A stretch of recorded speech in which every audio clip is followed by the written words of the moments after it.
Welcome to Pushing Forward with Alicia, a podcast that gives disability a voice. Each week, we will explore topics like confidence, ambition, resilience, and finding success against all odds. We are creating a collective community that believes that all things are possible for all people. Open hearts, clear paths, let's go. Welcome back to another episode of Pushing Forward with Alicia. I'm Alicia, and I'm super excited to have some time and space with you again today. We have a very exciting guest that I'm so excited to introduce to you to. Her name is Ryann Mason. She is an amazing powerhouse woman. She is a disability advocate. She's a multi-specialty registered nurse. We want to definitely hear all about that, Ryann. She's a proud member of the LGBTQIA plus community. She's a keynote speaker, a model, an adaptive athlete, a sexuality educator, and a self-proclaimed loudmouth Southern belle. I love that.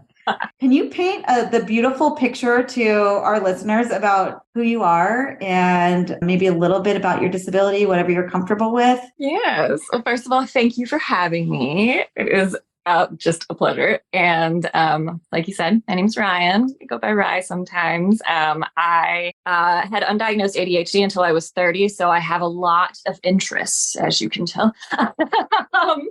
I am a wheelchair user. I was diagnosed with my disability, Ehlers-Danlos syndrome, or EDS for short, when I was 16 years old. And for those of you who don't know, EDS is a genetic condition that causes all of the collagen in my body that my body creates to be too stretchy or too lax. And your collagen makes up pretty much everything: your muscles, your skin, your joint capsules, your organs. And with my specific type of EDS, the classical type, my organs are also affected by this. I began to lose my mobility, I guess, in college. I started kind of walking with a cane sometimes. One of my hips that used to be a party trick, I could dislocate on command, started dislocating every time I would take a step, just because that joint capsule had stretched out over time. I transitioned over to forearm crutches and then eventually a wheelchair about 5 or 6 years ago now. I was concurrently working as a registered nurse during all of that goodness. So it was definitely a giant change in my life. And I had already kind of made the platform Chronically Rye. I actually created it back in 2017 because it wasn't an advocacy platform at all. I started it because I knew they told me when I was diagnosed when I was 16 that I would eventually end up in a wheelchair. And so I knew that was coming down the pipes, but I had, family that I didn't see very often, that I wanted it not to be such a shock when they saw me like at Christmas or something in a chair. So I was like, well, we'll start an Instagram and just kind of like talk about what's going on as I was slowly kind of losing my mobility. And it just blew up into what it is today. And I just could have never in a million years guessed. I mean, when I was diagnosed, I didn't know a single other person in the universe with Ehlers-Danlos syndrome. And I think I knew one wheelchair user at all in my 6,000 person small town. So getting to be the person that I needed when I was newly diagnosed is kind of what drives me to continue keeping the social media platform up and continue doing all these things outside of my full-time job, because that's my passion and I just love it.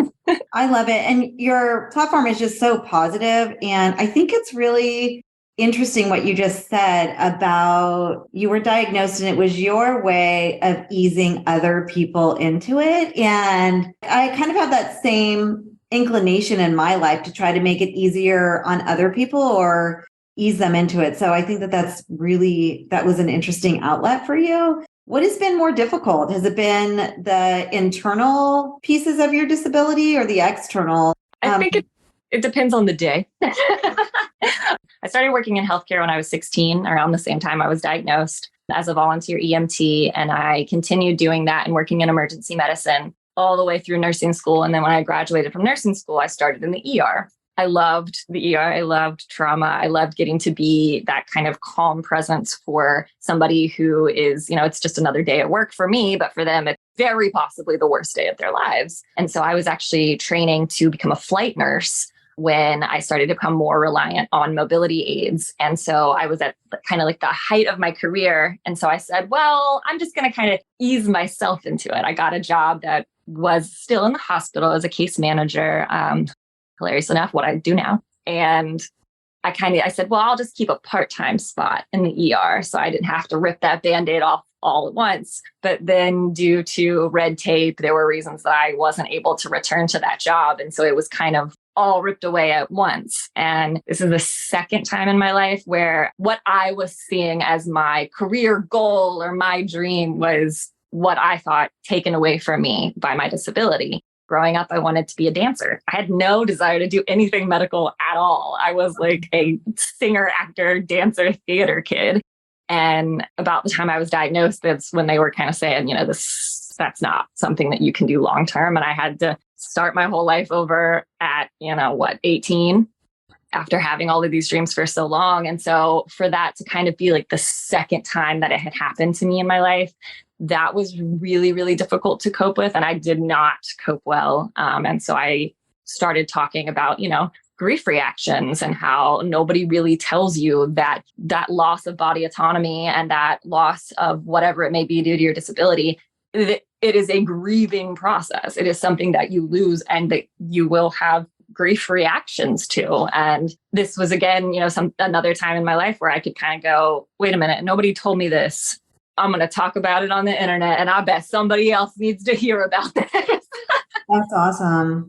You had this video a few weeks ago where you were talking about your nursing position, and I don't know where you were in your path there, but it was right after I think you became a wheelchair user, and it was thought that you would have been a liability in the position that you were in, and you had to advocate to continue that position or something along those lines. I was working as a case manager. And so it was a really, really good place for me as somebody who was a newer wheelchair user, because I wasn't coping well with my own disability, but my presence in the hospital made such an impact on my patients. And it was just so caught up in my own world. I wasn't even thinking how poignant it would be to have a nurse roll into your room, to be the one setting up your medical equipment. Obviously, someone that knows what it's like to be in that bed, knows what it's like to go through this whole process. And when you're laying there in that bed, you don't understand any of it. So knowing that it's someone who has gone through it really made a difference to my patients, and therefore made a huge difference to me and how I was kind of seeing myself at that time in my life as a brand new chair user. But I did this all right before COVID. So it was maybe 2 years before COVID hit, and then COVID hit, and I was working as a case manager on the COVID floor. I mean, it was the stuff that I will never forget, was working on the floor through COVID. But at that time, we were so short-staffed. All of the hospitals were so overrun. And the doctors that I worked with had always joked, Ryan, why don't you go back to bedside nursing? Like, you would be a great bedside nurse. You'd be such an advocate. Like, why don't you go back? And I'm looking at them like they're crazy. I'm like, how many bedside nurses in chairs do you know? First of all, no one is going to hire me. Like, in the world of nursing and healthcare in general, it's a known stigma that, like, if you hurt your foot or something and you require like a short-term, a crutch or a cane, they will not allow you to work on the floor. It is a liability to them. And so I remembered going through this while I was ambulatory. And I was like, I don't know if I know how to do this. But I was like, all right, let's see. They had a call for help on the floor one day. And it was they just needed extra hands to help turn patients, take vital signs, little kind of like nursing assistant tasks. And I said, all right, let me do one of these shifts just to see what I'm still capable of. Because with my disability, I can stand for short periods of time. I just can't ambulate long distances. I need my chair to get me around the hospital. If I need to stand up in a patient's room for a short period of time, I can do that. So I took this shift, and I was actually way more capable than I thought I was. So I went to the complete other side of the spectrum, and I interviewed for a job on a postpartum unit. They were willing to give it a shot. And one of the infamous lines was the boss that I had at that time was just like, I mean, if you've been a nurse for a long time, you know how to do this stuff. If you say you can do this job, then I believe you. And you're the perfect height to catch babies. The rest was history. I worked that job as a bedside postpartum nurse and a nursery nurse for a year. And by the time I left that hospital, I was the charge nurse of the floor. That's the story of advocating for yourself to push people to try. That is like one of the biggest challenges, I think, in the workplace right now is we're just like stuck in this box of, no, you can't have a crutch. That's a liability, to like adapting and allowing people to be who they are in the way that they are. So, wow. And that is translated to where you are today. I moved to San Diego last summer, a year ago this month. Had some struggles getting my license transferred. So the first job that I got was an elementary school nurse. So I did that for about 6 or 7 months when I first moved here. And that was incredible because it was so much more accessible than working in the hospitals, which is hilarious to me. After kind of a year straight of having to, not as much to my old hospital, but having to defend myself and my abilities to my patients every single day and constantly having to, kind of calm everyone around me.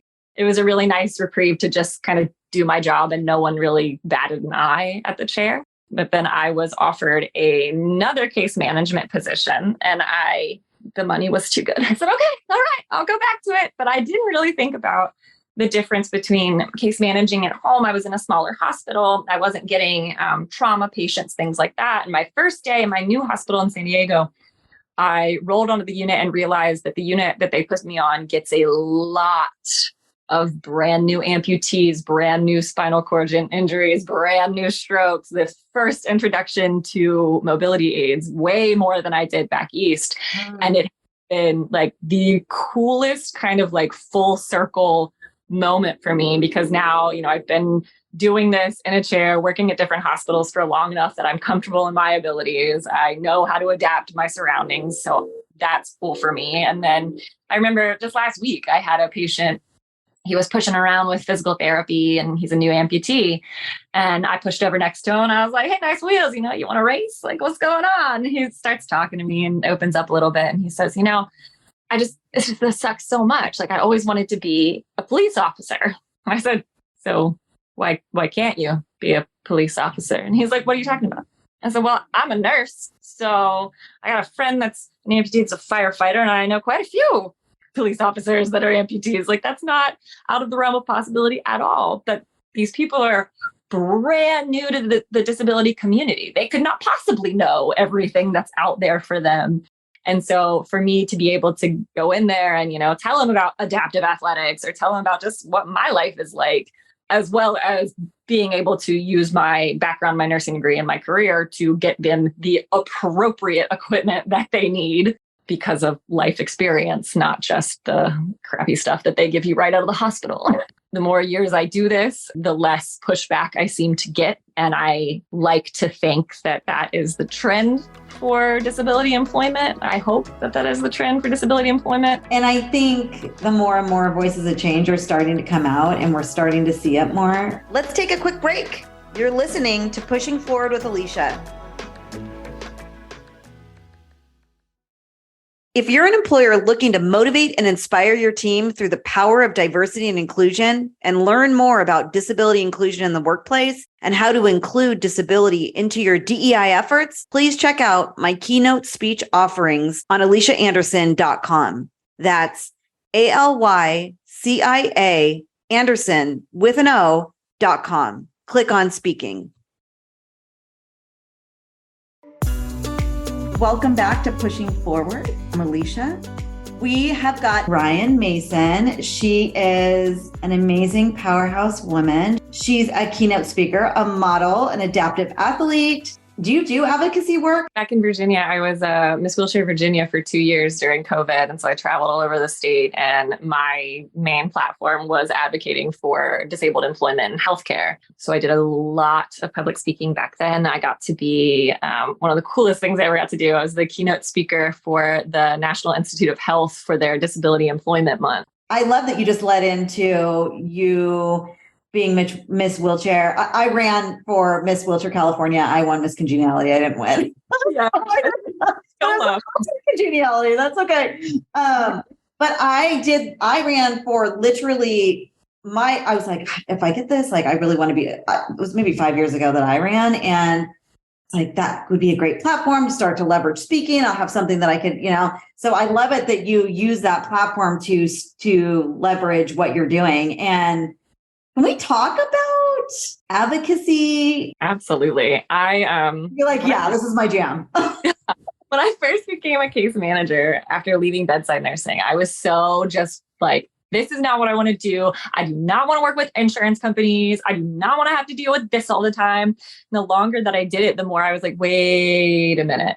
This education and learning this side and learning what things are covered and not covered and kind of figuring out the why behind the 4 million denials you get every time you're trying to apply for any kind of medical equipment has helped me so much, because then I'm able to kind of break it down and present it in a way that's easier for me to understand and therefore easier for my followers to understand. One of the examples was I helped place patients in skilled nursing facilities and nursing homes and rehabilitation units, and finding out that if you were a patient in a skilled nursing facility, whether it was a long-term bed or short-term or in any kind of a inpatient facility that wasn't a rehab center, Medicare was denying your ability to get a personalized wheelchair. They're saying, oh, you're in a facility, you don't need that, you'll use the facility's equipment. And so I got to advocate alongside United Spinal and actually go to the court systems and speak about, and getting to kind of talk from those two sides of my life, and getting to speak not only as a wheelchair user, but as somebody who is providing these wheelchairs and seeing these patients on a daily basis and seeing them come back as readmissions into the hospital with horrible wounds because they're not in appropriate medical equipment. And it was just incredibly eye-opening for me. And it allowed me to kind of grow up a little bit and get over I'm not a trauma nurse anymore, and realize like how much we need people kind of on the backside of these things, learning these insurance tips and tricks and being able to kind of work your way through the system, saving the most money and getting the most care for my patients. Well, and I think that speaks to kind of like how disabled people get put into a one lump sum, right? Like it's a one size fits all for all of us. And the facts is that disability is so diverse that it's really very individual on every case on the needs of what we need. And it absolutely has to be custom to fit each one of our bodies, whether it's a wheelchair or any other device or any other accessibility tool. And so I think there's some disparities from a consumer buying insurance. It doesn't say, oh, if you're a wheelchair user, make sure you're checking this box and getting this in.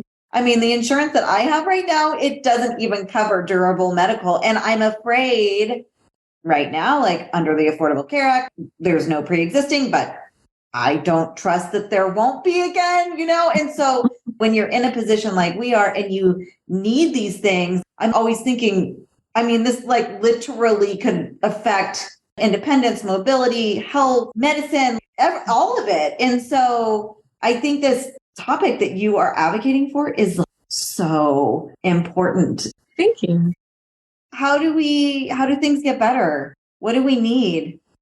Continued advocacy.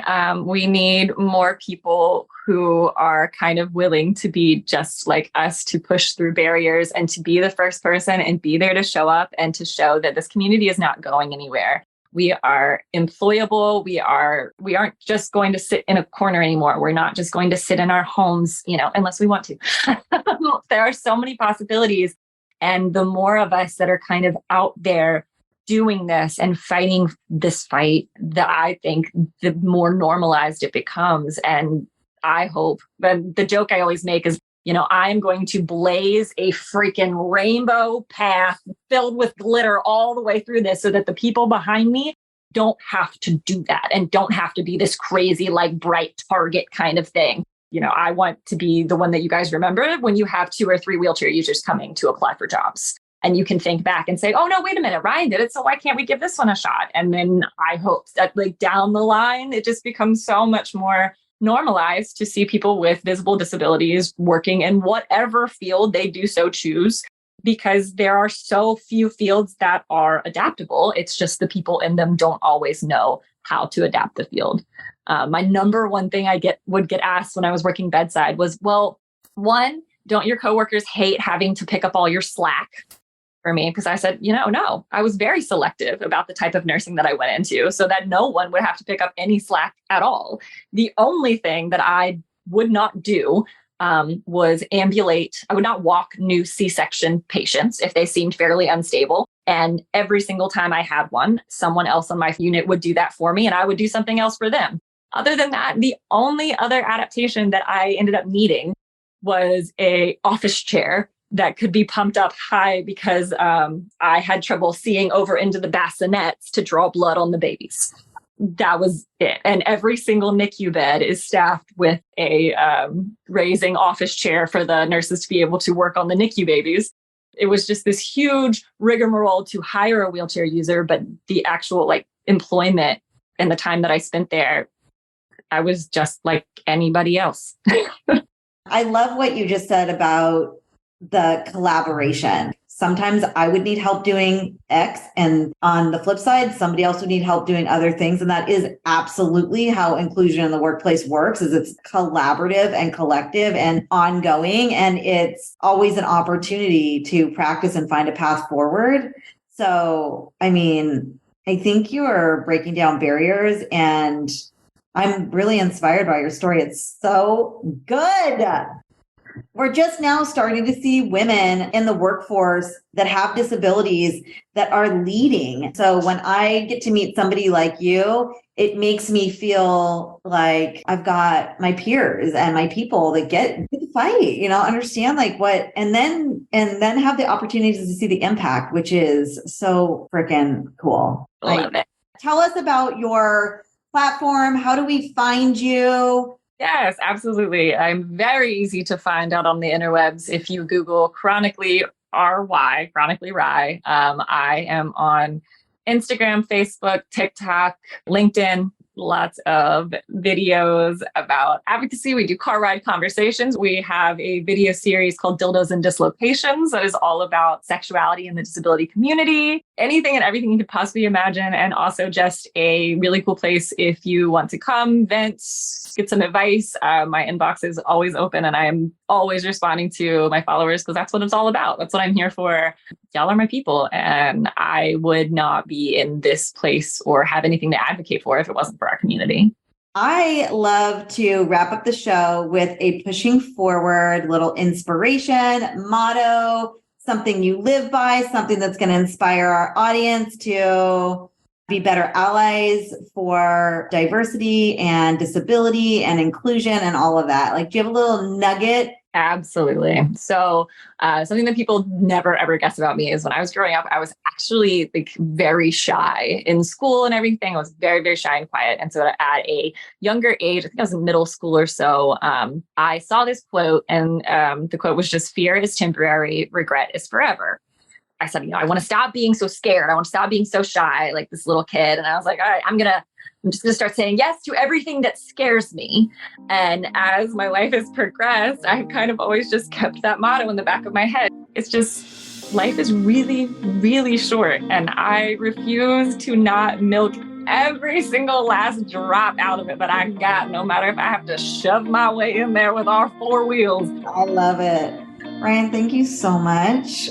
Thanks for everybody out there. We're going to share all Ryan's information in the show notes. This is Pushing Forward with Alicia, and that is how we roll.